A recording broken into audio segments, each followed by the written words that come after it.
Hi hello ನಮಸ್ತೆ, welcome back Shivadeep YouTube channel. ಎಲ್ಲರೂ ಹೇಗಿದ್ದೀರಾ? ಐ ಹೋಪ್ ಎಲ್ಲರೂ ಚೆನ್ನಾಗಿದ್ದೀರಾ ಅಂದ್ಕೊಳ್ತಾ ಇವತ್ತಿನ ವೀಡಿಯೋ ಶುರು ಮಾಡ್ತಾ ಇದ್ದೀನಿ.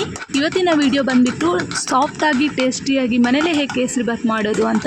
ಸ್ಟವ್ ಮೇಲೆ ಒಂದು ಪಾತ್ರೆ ಇಟ್ಬಿಟ್ಟು 2 3 ಟೇಬಲ್ ಸ್ಪೂನ್ ತುಪ್ಪನ ಆ್ಯಡ್ ಮಾಡಿಕೊಂಡು ಗ್ಯಾಸ್ನ ಮೀಡಿಯಮ್ ಫ್ಲೇಮಲ್ಲಿ ಇಟ್ಕೊಂಡು ಡ್ರೈ ಫ್ರೂಟ್ಸ್ನ ಚೆನ್ನಾಗಿ 2 3 ನಿಮಿಷ ಚೆನ್ನಾಗಿ ಫ್ರೈ ಮಾಡ್ಕೊಳ್ತಾ ಇದ್ದೀನಿ.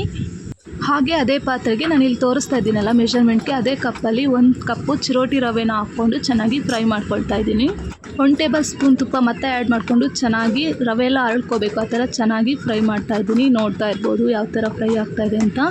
2 3 ನಿಮಿಷ ಚೆನ್ನಾಗಿ ಫ್ರೈ ಆದಮೇಲೆ ಒಂದು ಪಾತ್ರೆಗೆ ಎತ್ತಿಟ್ಕೊಳ್ತಾ ಇದ್ದೀನಿ.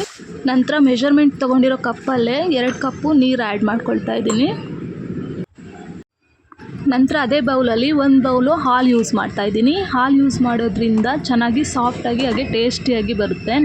ನಂತರ ಕುದಿಯೋದಕ್ಕೆ ಚೆನ್ನಾಗಿ ಕುದಿಬೇಕು. ಚೆನ್ನಾಗಿ ಕುದಿ ಬಂದಮೇಲೆ ನೀರಿಗೆ ನಾನು ಫುಡ್ ಕಲರ್ ಆ್ಯಡ್ ಮಾಡ್ತಾಯಿದ್ದೀನಿ. ನಿಮ್ಮ ಹತ್ರ ಯಾವ ಕಲರ್ ಇರುತ್ತೋ ಅದನ್ನೇ ಫುಡ್ ಕಲರ್ನ ಆ್ಯಡ್ ಮಾಡ್ಕೋಬೋದು. ಈ ಥರ ಚೆನ್ನಾಗಿ ಕುದಿ ಬಂದಮೇಲೆ ನಾವು ತೆಗೆದಿಟ್ಕೊಂಡಿರ್ತೀವಲ್ಲ ಒಂದು ಪ್ಲೇಟಲ್ಲಿ ರವೆನ, ಅದನ್ನ ಆ್ಯಡ್ ಮಾಡಿಕೊಂಡು ಚೆನ್ನಾಗಿ ಮಿಕ್ಸ್ ಮಾಡ್ಕೋಬೇಕು, ಗಂಟಾಗಬಾರ್ದು. ಈ ಥರ ಚೆನ್ನಾಗಿ ಮಿಕ್ಸ್ ಮಾಡ್ಕೊಳ್ಬೇಕು. ನೋಡ್ತಾ ಇರ್ಬೋದು ಯಾವ ಥರ ಚೆನ್ನಾಗಿ ಮಿಕ್ಸ್ ಆಗ್ತಾಯಿದೆ ಅಂತ. ಈ ಥರ ಚೆನ್ನಾಗಿ ಮಿಕ್ಸ್ ಆದಮೇಲೆ ಒಂದು ಬೌಲಲ್ಲಿ ನಾವು ಯಾವುದು ಅಳತೆ ತೊಗೊಂಡಿರ್ತೀವೋ ಅದೇ ಬೌಲಲ್ಲಿ 1 ಬೌಲು ಸಕ್ಕರೆನ ಆ್ಯಡ್ ಮಾಡ್ತಾಯಿದ್ದೀನಿ.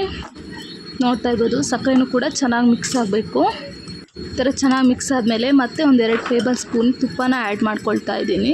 ಚೆನ್ನಾಗಿ ಮಿಕ್ಸ್ ಮಾಡಿಕೊಂಡು ನಂತರ ನಾವು ಮೊದಲೇ ಫ್ರೈ ಮಾಡಿ ತೆಗೆದಿಟ್ಕೊಂಡಿರ್ತೀವಲ್ಲ, ಎತ್ತಿಟ್ಕೊಂಡಿರೋ ಡ್ರೈ ಫ್ರೂಟ್ಸ್ಗಳನ್ನ ಹಾಕಿ ಚೆನ್ನಾಗಿ ಮಿಕ್ಸ್ ಮಾಡಿ 1-2 ನಿಮಿಷ ಚೆನ್ನಾಗಿ ಸ್ಟೀಮ್ ಆಗೋ ಥರ ಮುಚ್ಚಿಟ್ಬಿಡಿ. 1-2 3 ನಿಮಿಷ ಮುಚ್ಚಿಟ್ಟಾದಮೇಲೆ ನೋಡ್ತಾ ಇರ್ಬೋದು ಯಾವ ಥರ ಚೆನ್ನಾಗಿ ಸಾಫ್ಟಾಗಿ ಬಂದಿದೆ ಅಂತ.